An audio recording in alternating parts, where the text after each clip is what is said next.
நிறைய பேருக்கு பிரச்சனை வரும். இன்னொன்று, முதல்ல பிரச்சனை வந்த உடனே நம்ம சைடில் என்ன பிரச்சனை இருக்குன்னு பார்த்துக்கணும். உனக்கு ஒரு ப்ராப்ளம் வரும்பொழுது ஜஸ்ட் லீவ் இட். என்ன அது உன் ப்ராப்ளமாக பார்க்காத. ஏன்னா நம்மளே பார்த்துக்கிறீங்களா, இன்னொருத்தருக்கு ப்ராப்ளம்னு வந்ததுன்னா ஃபர்ஸ்ட் கிளாஸாக அறிவுரை சொல்லுவோம் தெரியுமா. உண்மையிலேயே நம்மளுக்கு சின்ன ப்ராப்ளம் வந்தாலும் டென்ஷன் ஆகிடும். அதனால் உனக்கு ஏதாவது ப்ராப்ளம் வந்ததுன்னா அதை ஓரம் வச்சுட்டு யார் ப்ராப்ளமோ சால்வ் பண்ணுற மாதிரி சால்வ் பண்ணினா தான் வெற்றி அடையணும்னா. நகைச்சுவை உணர்வு வேணாம் சார். சார் எந்த இக்கட்டு சிரிச்ச மூஞ்சோடு இருங்க சார், உங்கள் வாழ்க்கை வெற்றி அடையும். அவ்வளோதான். நிறைய பேருக்கு அது தெரியவே இல்லை. எப்போ பாரு ஐசியூலேருந்து வெளில வந்த மாதிரியே மூஞ்சி வச்சுக்கிறான்.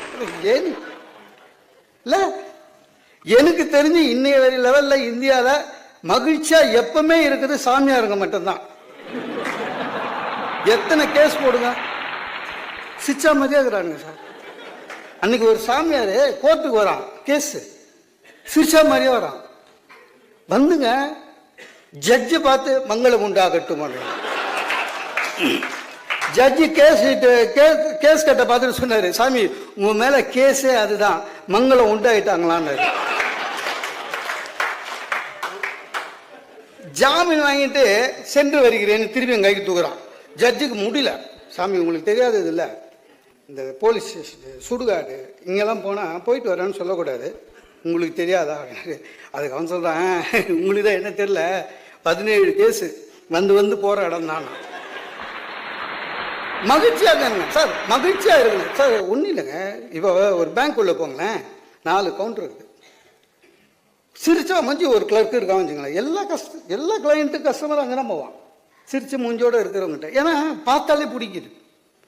அவனே சொல்லுவான், எல்லாம் சார் சிரிச்சு மூஞ்சி.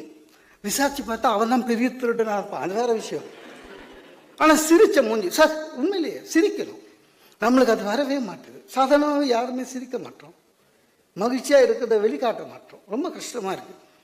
ஒரு லிஃப்ட்டில் 4 பேர் இருக்கிற ஒரு லிஃப்ட் உள்ள ஏறுறோம், ஏற்கனவே 3 பேர் இருக்கான் உள்ள. அந்த 3 பேர் நம்மளை பார்ப்போம் பார்த்தீங்களா, பாகிஸ்தான் தீவிரவாதி மாதிரி பார்ப்போம். வாடா, உன்னால தான் லிஃப்ட் இந்த ஃப்ளோரில் நின்றுதான். உள்ள நுழையிறானே இவன் 3 பேரை பார்த்து சிரிப்பான் பார்த்தீங்களா, சிரிக்கவே மாட்டான். இவன் லிஃப்ட் ஓனர் மாதிரி உள்ளே போவான். சார் அது 4 பேர் நிற்கிற லிஃப்ட்டு சார். அந்த பயண தூரம் எவ்வளோ சார்? மேக்ஸிமம் எத்தனை ஃப்ளோர் இருந்தாலும் ஒரு 5 நிமிஷம் மேக்ஸிமம். உள்ளே நுழையும் போது ஹலோ, அந்த லிஃப்ட்டுக்குள்ளேயே நவகிரகம் மாதிரி நிற்கிறான் சார். ஒருத்தன் லிஃப்ட்டுக்கு பின்னால் இருக்கிற பிளைவுட்டில் முட்டி நிற்பான். ஒருத்தன் அன்னைக்கு தான் ஷூ வாங்கின மாதிரி ஷூவையே பார்த்து நிற்பான். சில பேர் இந்த ராக்கெட் விடுற மாதிரி 1 2 3 பார்த்து நிற்பான். டை பேசுங்களேன்டா, ஒரு ஹலோ சொல்லுங்களேன், குட் மார்னிங் சொல்லுங்களேன். சார் குட் மார்னிங் சொல்கிறதுக்கு கூட காசு கேட்குறான் சார். இப்போ நமக்கே எவனாவது திடீர்னு குட் மார்னிங் சார்னா பயமாக இருக்குது, கடன் கேட்டுருவானு. நான் வாக்கிங் போகும்போது எதிர்க்க ஒருத்தர் வருவார், சரி அவர் யாருன்னே தெரியாது, ஆனால் டெய்லி குட் மார்னிங் சொல்லுவேன். ஸ்மைலிங் ஃபேஸ் அவர். குட் மார்னிங் சொல்லுவேன், அவரும் குட் மார்னிங் சொல்லுவார். ஒரு நாள் அவர் எனக்கு சொல்ல மறந்துட்டாரா இல்லை வேற ஞாபகத்தில் இருந்தாரா, சரி குட் மார்னிங் சார்னா போய் நேர்ந்துட்டாரு.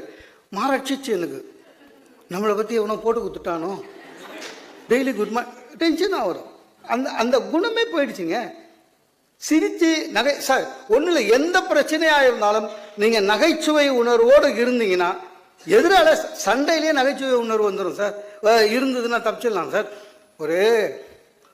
ஒரு பெரிய பொண்ணுக்கு கல்யாணம் பண்ணி கொடுத்துட்டாரு, நிறைய செலவு பண்ணி. கல்யாணத்துக்கு அடுத்த நாள் மாப்பிள்ளை மறு விருந்துக்கு வந்துக்கிறான், வீட்டில் தான் இருக்கான். இந்த ஆள் வாசப்படியில் உட்காந்துக்கிறாரு. பிச்சைக்காரன் வந்தான், சாமி ஏதாவது இருந்தால் போடுங்கன்னா. இவர் சத்தமாக பிச்சைக்காரங்கிட்ட சொல்கிறாரு, இருந்ததெல்லாம் நேற்று தான் ஒருத்தனுக்கு போட்டேன்னு. மாப்பிள்ளை சிரிச்சிட்டான், அவ்வளோதான் சொல்கிறான். ஆனால் சொன்ன விதம் மாப்பிள்ளை சிரிச்சிட்டான். ஒரு ஆஃபீஸர் சார் ஒரே வருஷம் ஒரு பெரிய போஸ்டிங்கில் இருந்து 6 கோடி ரூபா ஊழல் மாட்டிக்கினாரு. கோர்ட்டுக்கு போயிட்டாரு, கூண்டில் நிற்கிறாரு. ஜட்ஜி அப்படி பார்த்துட்டு கேட்குறாரு, ஒரே வருஷத்தில் 6 கோடியா எப்படி அப்படின்னாரு. இவர், சார் நீங்கள் ஆச்சரியத்தில் கேட்குறீங்களா இல்லை ஆதங்கத்தில் கேட்குறீங்களான்னு. ஜட்ஜி சிரிச்சிட்டாரு.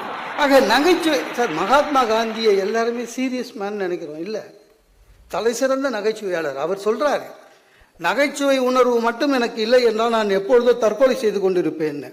இப்போ கூட பாருங்க, கின்னஸ் லிம்கா அவார்டு இதெல்லாம் எடுத்து பாருங்களேன். சிலதுலாம் உண்மையிலேயே சாதனையாக இருக்கும், சிலதுலாம் தேவையில்லாமல் சாதனைக்காகவே ட்ரை பண்ணுறது சார். ஒருத்தர் சொன்னான், இவர் சார் 5 கிலோமீட்டர் கையிலே நடந்தார் அப்படின்னா அது சாதனை. நான் சொன்னேன், அவர் காலுக்கு தானே இருக்குது, கால் தான் இருக்குது, அப்புறம் எதுக்கே தலைக்கே இருந்து அதை சாதனைன்றாங்க. இன்னொருத்தன் சார் இவர் சாதனை 10 வருஷமாக யாருமே பீட் பண்ணலன்னா என்ன சாதனை பண்ணார் என்ன இப்படி சொல்லிட்டீங்க? நல்ல பாம்பு கூட, விஷமாக இருக்கிற நல்ல பாம்பு கூட ஒரே கூண்டில் 4 நாள் இருந்தார் அப்படின்னு. நான் சொன்னேன், கல்யாணம் 20 வருஷம் ஆகுது, ஒரே வீட்டில் இருக்கான், என்னைக்காவது நான் சாதனைன்னு சொல்லியிருக்கேன் போட.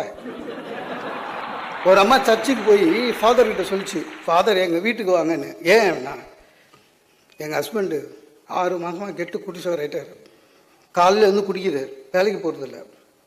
நீங்களே கவனிச்சிருப்பீங்க, சர்ச்சுக்கு வந்து அந்த ஆள் 6 மாதம் ஆகுது, வீட்டில் பிரேயரும் வர்றதில்ல, ரொம்ப கஷ்டமாக இருக்குது. நீங்கள் வீட்டுக்கு வந்து புத்திமதி சொல்லுங்கள். என்ன பார்த்தா சொன்னார், கவலைப்படாது நான் பார்த்துக்கிறேன் போ போயிட்டார். ஒரு நாள் ஃபாதர் ரோட்டில் நடந்து போயின்னுக்கிறாரு, நம்மால் வரான் எதிர்க்க ஃபுல்லாக தண்ணியில். ஃபாதர் ஒரு சந்தேகம், என்னென்ன இந்த முட்டி வலி எதுக்கு வருது அப்படின்னா, ஃபாதருக்கு அடாடா இவனுக்கு ஏற்கனவே புத்திமதி சொல்லணும்னு நம்ம வெயிட் பண்ணினுக்கிறோம், இவனை வந்து மாட்டுறான் அப்படின்ட்டு புத்திமதி சொல்லிடலாம் அப்படின்ட்டு, முட்டி வலியா? ஆமாம். உடனே அவர், முட்டி வலி ஏன் வருது தெரியுமா? யார் டெய்லி வேலைக்கு போகாமல் குடிக்கிறானோ, யார் வந்து திருச்சபைக்கு வராத இருக்கிறானோ, எவன் ஒருத்தன் ப்ரேயர் பண்ணாமல் இருக்கிறானோ, எவன் வந்து கடவுள் மீது நம்பிக்கை இல்லாமல் இருக்கிறானோ அவனுக்கு முட்டி வலி வரும், புரியுதா அப்படின்னாரு. உனக்கு எத்தனை நாள் ஆனார்? எனக்கு இல்லை ஃபாதர், காலையில் படித்தேன், போப்புக்கு முட்டி வலின்னு போட்டுருந்தது, அதான் ஏன்னு கேட்டேன். இப்போ நீங்கள் சொன்ன ஒன்று புரிஞ்சிச்சுன்ட்டு போயிட்டான். சார் நம்ம யாருக்கு அறிவுரை சொல்கிறதுன்னு ஒன்று இருக்குது சார். இந்த டேவிட் சர்ச்சுக்கு போகிறான், ஃபாதர் பார்க்குறாரு, டேவிட் எஸ் ஃபாதர், ஏன் ஒரு மாதிரி இருக்கு சன்? 5 வருஷம் முன்னால் நான் தானே உனக்கு கல்யாணம் பண்ணி வச்சேன். Yes father. என்ன ப்ராப்ளம்? ஒன்றும் இல்லை ஃபாதர், 5 வருஷம் ஆயிடுச்சு, குழந்தை இல்லை. ஓ கவலைப்படாத சன், வேளாங்கண்ணிக்கு போய் மெழுகுவத்தி ஏற்று நான் உனக்காக வேண்டிக்கிறேன் அப்படின்னாரு. வந்துட்டான். அதுக்கப்புறம் அவனை ஃபாதர் சர்ச்சில் பார்க்கல. திடீர்னு இன்னொரு 5 வருஷம் கழிச்சுது, அதே டேவிட் வரான், ஆனால் மூஞ்சி அதே சோகமாக இருக்குது. ஃபாதருக்கே சந்தேகமாயிடுச்சு, கூப்பிட்டாரு, டேவிட் என்ன தம்பியாச்சு? இல்லை 5 வருஷமாக காணோம், நீ ஏதோ குழந்தை இல்லை, குழந்தை பிறக்கலையே என்ன? அதையும் கேட்குறீங்க ஃபாதர், நீங்கள் உங்களை பார்த்த அந்த வருஷத்துலேயே 2 குழந்தை பிறந்தது, அடுத்த வருஷமும் 2 குழந்தை பிறந்தது, அடுத்த வருஷமும் 2 குழந்தை பிறந்தது, போன வருஷம்தான் 1 குழந்தை பிறந்தது, இப்போ 8 மாதம். அவருக்கு ஃபாதருக்கு ஹார்ட் அட்டாக்கே வந்துச்சு. அப்படி உத்து பார்த்தாரு. இவன் சொல்கிறான், சார் இந்தாங்க ஃபாதர் வேளாங்கண்ணிக்கு டிக்கெட்டு, நீங்கள் ஏற்றி வச்ச மெழுகுவத்தி இன்னும் நல்லா பிரகாசமாக எரியுது, அவிச்சிட்டு வந்திருக்கானா. டேய் பிரச்சனை மெழுகுவத்தி ஏற்றுறது இல்லையா, உங்ககிட்ட இருக்கு, அது தெரியல சார். இந்த ஜாதக பரிவர்த்தனைன்னு இருக்குல்ல, அதில் நம்ம கல்யாணம் பண்ணுறோம்ல, போய்ங்க ஒரு 5,000 ரூபா கட்டிட்டு 50 ஜாதகம் எடுத்துன்னு வரோம். நம்ம நட்சத்திரம் கூட எது பொருந்ததுன்னு பார்க்குறோம். ஒரு 5 தேருது, ஃபோட்டோ பார்க்குறோம், 5ல் 1 சுமாராகுது, ஒத்துக்கிறோம். நீங்கள் நம்ப மாட்டீங்க, நிச்சயதார்த்தம் ஆகிட்ட அடுத்த நாளுங்க நல்ல நல்ல ஜாதகம்லாம் வரும். எனக்கு வந்து நிச்சயதார்த்தம் அடுத்த நாள் பொண்ணுக்கு வீடு வைக்கிறேன், மாப்பிள்ளைக்கு கார் வாங்கி தரேன். எங்கள் அப்பா கிட்ட கூட கேட்டேன், அவர் சொன்னார் கதம் கதம். அதை விட சிரிப்பு, நீங்கள் இந்த கல்யாண மாலை பார்த்தீங்கன்னா தெரியும். பொண்ணு கேட்குறவன் சிரிப்பார்களுக்கு பார்க்கும்போது, உங்களுக்கு பெண் எப்படி வேணும் அல்ல, அவர் சொல்கிறா, சார் அழகாக படித்து வேலைக்கு போய் கை நிறைய சம்பாரித்து அடக்கமான ஒன்று பொண்ணு. டாய் இந்த காம்போல அடக்கம் வராது.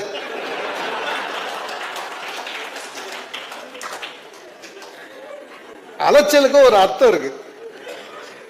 படிச்சிருக்கலவா, கையில் நிறைய சம்பாதிக்கலவா, அழகாகவும் இருக்கலவா, அடக்கமாகவும் இருக்கல, எவரா இருக்கும் சார்? நம்ம நினைக்கிறது இல்லை சார். இல்லை இப்போ நம்ம கூட தமன்னா மாதிரி வேணும்னு நினைச்சோம், கோவை சரலா மாதிரி தான் கிடைக்கும். இல்லை பெண்களுக்கும் அப்படிதான் சார். அஜய் விஜய், அஜித் விஜய் மாதிரி நினைப்பாங்க, நாகேஷ் மாதிரி நம்ம மாட்டுவோம். ஒன்றும் பண்ண முடியாது சார். வாழ்க்கை அமையாது, நம்ம தான் அமைச்சுக்கணும்.